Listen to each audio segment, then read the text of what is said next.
Bonjour à tous, c'est Paul Dame pour vous présenter un nouveau sapin en sucette sur l'humidité, la sécheresse aussi vis-à-vis des champignons. Donc en fait le champignon, comme vous le savez, donc ce que l'on voit c'est le carpophore, la partie extérieure. Mais le vrai champignon, ou plutôt la vraie partie, l'organisme du champignon tout entier, parce que là, finalement, c'est que l'organe reproducteur, s'appelle le mycélium.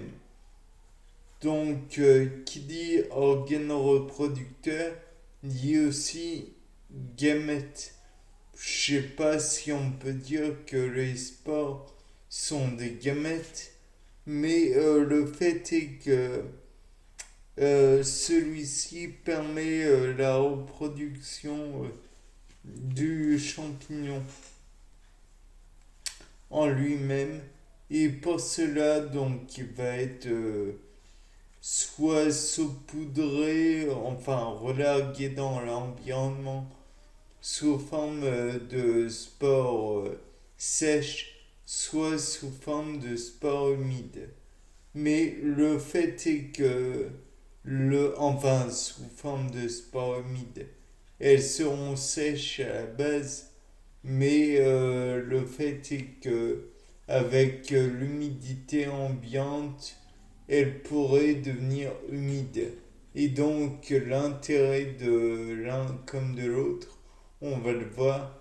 Donc tout d'abord, il y a l'anémocorée comme pour les pollens, je présume, puisque les spores étant très légères, elles peuvent aller plus loin pour finalement propager l'espèce. Néanmoins, on pourra considérer que c'est peut-être pas le meilleur moyen d'arriver à un milieu tout à fait acceptable pour elle, puisqu'il faut tout de même de l'humidité, et l'humidité, ben, c'est pas vraiment le cas quand il y a des spores sèches. Néanmoins, elles peuvent être, comment dire, mises sur de l'herbe ou d'autres plantes, et donc attendre qu'éventuellement il y ait de la pluie, et ainsi le champignon pourra se développer, et là on aura une propagation tout à fait convenable. Et puis il y a les spores humides, comme je disais, et donc là c'est un autre intérêt, à savoir que la spore étant humide, elle pourra être fertile rapidement.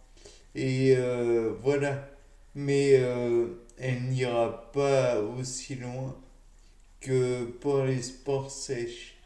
Donc ça veut dire possibilité de se reproduire plus facilement, puisque elle, elle aura d'éventuels, comment dire, partenaires auprès d'elle, et elle pourrait aussi, et ça par contre pour les sports sèches, je ne sais pas si on peut le dire, mais elle pourrait éventuellement être plus collante, entre guillemets, euh, donc pourrait s'agripper, se coller par viscosité aux poils des animaux, voire aux plumes des animaux, voire même aux écailles des animaux, et aller un peu plus loin. Mais le fait est que si, si le champignon veut se reproduire plus aisément, il est peut-être plus opportun d'être une spore sèche. On peut dire que par exemple, les vestes de loup, qui sont des champignons assez imposants, se dessèchent donc au soleil et quand ils vieillissent, là aussi ils peuvent devenir cassants et se fracasser à cause du passage d'un animal ou alors dû à la sécheresse vraiment trop intense, ils peuvent craquer et donc à ce moment-là se répartir les spores. On peut envisager même qu'il y ait une propagation toujours due au vent. Et cette propagation, bon, bah, anémocorée pour les plantes, je me demande si on peut l'employer pour les champignons. Toujours est-il que le fait est que le champignon va pouvoir avoir une plus grande liberté. Et si il est dans un terrain ombragé, voire même humide aussi, alors on peut envisager que il puisse se reproduire. Néanmoins, il y a le problème de la sécheresse. Et là, le champignon, je ne suis pas sûr de ce que j'avance, mais je pense que le terrain sera dans tous les cas défavorable pour lui. Bien qu'il y ait à certains endroits de la matière organique, s'il ne peut pas avoir accès à celle-ci via de l'eau, hum, c'est assez peu probable qu'il puisse se développer, car l'eau amène les nutriments essentiels. Et j'imagine parfaitement que c'est grâce à la, comment dire, en dissolvant des matières organiques, des nutriments dans l'eau que le champignon pourra s'en nourrir. Car il faut dire ce qui est, il n'a pas de racines, il n'a pas de bouche à ma connaissance. Et le champignon, bon, faut que le champignon externe, en toute franchise, c'est ni plus ni moins qu'un organe reproducteur.